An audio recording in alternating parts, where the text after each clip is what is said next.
For viewers who've come to rely on the steady, reassuring presence of Craig Melvin each morning on Today, it may be hard to imagine the private reckonings that unfold behind his composed expression. Yet for those in their 60s who understand how life can demand grace under pressure, Craig's journey through personal loss while the teleprompter keeps rolling feels achingly familiar. Because grief does not wait for commercial breaks, and sorrow does not dim its intensity for the sake of professional obligation. There were mornings when he rose before dawn, the city still wrapped in blue-gray quiet, carrying in his chest the weight of memories, of a brother lost to addiction, of family struggles that shaped his early years, of conversations that ended too soon. And yet by 7 a.m., he was seated beneath bright studio lights, his voice measured, his posture confident, guiding millions through headlines that ranged from global crises to human triumphs, embodying the unspoken contract journalists make with their audience, to be steady even when their own foundations tremble.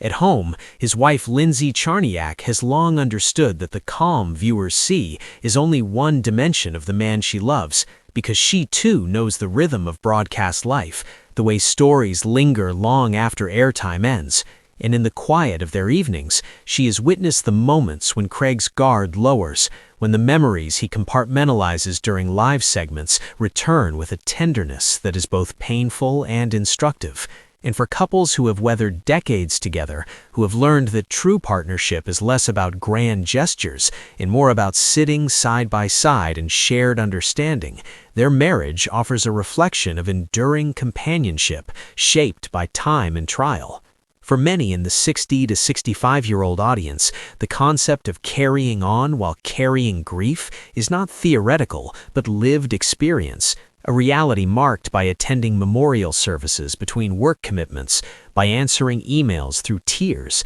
by discovering that adulthood does not shield one from heartbreak, but rather demands resilience in its presence. And Craig's story resonates because he does not pretend immunity to sorrow. Instead, he speaks candidly about the complexities of loving someone battling addiction, about the mixture of hope and helplessness that defines so many family struggles. And in doing so, he grants permission to others to acknowledge their own complicated grief without shame. There were days when the newsroom buzzed with urgency, breaking news banners flashing, producers whispering updates into earpieces, while inside he felt the quieter echo of personal remembrance. And yet he learned that professionalism and vulnerability are not opposing forces, but complementary strengths, that one can deliver facts with clarity while still holding empathy close, a lesson many seasoned adults have come to embrace as they look back on careers that demanded composure during private storms.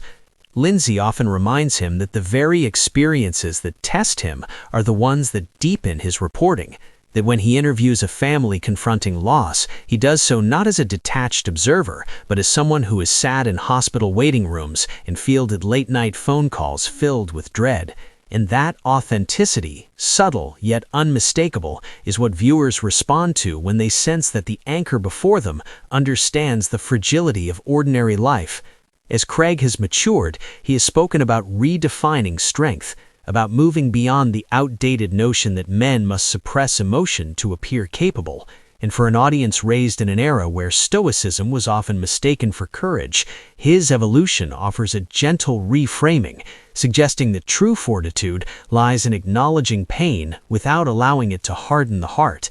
He has described moments when the teleprompter's scrolling words blurred briefly as memory intruded, when he steadied himself with a breath learned through experience, not to erase the feeling, but to place it respectfully aside until the segment concluded. And in that discipline, there is something profoundly relatable to those who have learned to function through loss, who have discovered that life rarely pauses long enough for full recovery before asking us to continue.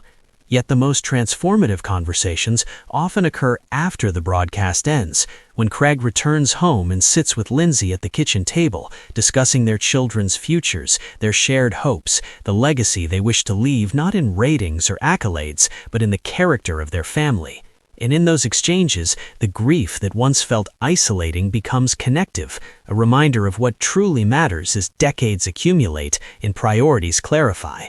For viewers standing at the crossroads of reflection and anticipation, contemplating retirement or adjusting to quieter routines, Craig's navigation of personal sorrow alongside professional responsibility underscores a universal truth that purpose does not eliminate pain but can coexist with it, offering structure and meaning when emotions threaten to overwhelm. He has come to see that the teleprompter, relentless in its forward motion, mirrors time itself, always advancing, indifferent to personal circumstance. Yet within that motion lies opportunity, the chance each day to show up with integrity, to honor those lost by living fully, to transform private hardship into public compassion. And so when audiences watch him transition seamlessly from a sobering headline to a lighter human interest story, they are witnessing not emotional detachment, but practiced balance, the art of carrying remembrance without surrendering to it,